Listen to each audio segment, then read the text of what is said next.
Hello friends, LCA तेजस भारतीय वायुसेना को पहला twin seater light combat aircraft मिलेगा जो आत्मनिर्भर भारत की दिशा में होगा। हिंदुस्तान एरोनॉटिक्स लिमिटेड बेंगलुरु में भारतीय वायुसेना को पहला twin seater light combat aircraft Tejas सौंपने जा रहा है। रक्षा राज्य मंत्री Ajay Bhatt, air chief marshal Vivek Ram Chaudhari के साथ इन महत्वपूर्ण अवसर पर उपस्थिति HAL को एलसीए तेजस डिवीजन प्लांट में उपस्थित हुए। भारत के आरडी कार्यक्रमों के शिखर के रूप में घोषित हुए एलसीए तेजस की उद्घाटन उड़ान 2001 में हुई थी और यह तब से कई मील के पत्थर तक पहुंच गया है। यह सिर्फ एक विमान से कहीं अधिक है। यह भारत की उन्नत एयर स्पेस क्षमताओं का प्रमाण है। विशेष रूप से एलसीए तेजस आत्मनिर्भर भारत दृष्टिकोण के साथ संरेखित है जो भारत को ऐसे स्वदेशी विमान कौशल वाले देशों के एक विशिष्ट समूह में स्थान देता है। इस कार्यक्रम में रिलीज टू सर्विस और सिग्नल आउट सर्टिफिकेट की प्रस्तुति शामिल थी।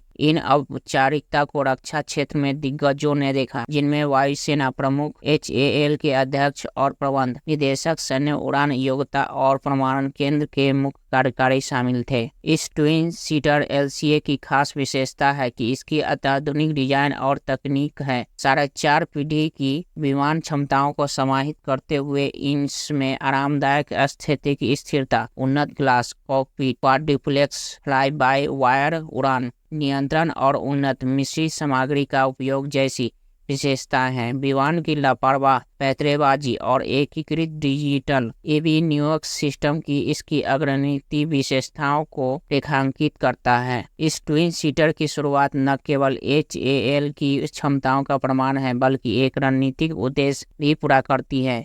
इसे उभरते हुए पायलटों को लड़ाकू पायलटों में बदलने की सुविधा प्रदान करने, प्रशिक्षण और परिचालन विभाजन को लिए डिजाइन किया गया है। आगे देखते हुए HAL एक महत्वाकांक्षी पाठ्यक्रम तैयार किया है। IAF से 18 ट्विन सीटरों के ऑर्डर देने के साथ कंपनी की योजनाओं उनमें से 8 को वित्त वर्ष 2023-24 में और शेष को 2026-27 वितरित करने की है।